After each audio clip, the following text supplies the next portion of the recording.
Okay, good evening. I'm Cassandra Lafayette. Today I will be talking about the person-centered therapy. The person-centered therapy is a therapy by Carl Rogers.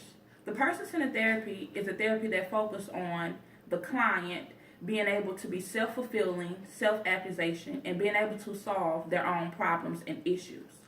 Through the relationship with the counselor and client, the client will be able to solve their own problems, understand themselves a little better, and solve the issues that they may be currently facing. Through the person-centered therapy, the client and the therapist relationship will be the stepping stone to helping the client solve the problems. And how this works is that the therapist has to have three main characteristics. These three characteristics are: one, the therapist has to be congruent and have congruency. What this means is that the therapist has to be genuine, authentic, and real. Next, the therapist has to be able to show empathy. The therapist has to be empathetic to the client's problems, situations, and whatever the client is talking about. Third, the therapist has to be able to show unconditional positive regard. What this means is that the therapist is positive at all times. The therapist shows that they care and that they're non-judgmental based on what the client is saying. Overall, the client and the therapist relationship will help the client to be a better person and will help them to get to where they need to be to solve their own problems and issues in life. Now I'm going to show you an example of how the person-centered therapy works. Hello, how you doing? I'm Miss Lafayette. And I'm enjoying it. Okay. What brings you in today? I'm in today because my daughter seems to have formed a drinking habit. Okay, so your daughter has a drinking habit. So what can you do to help her? I can cut her allowance off, put her in some type of therapy, any type of group session with teens that's drinking up too, I guess.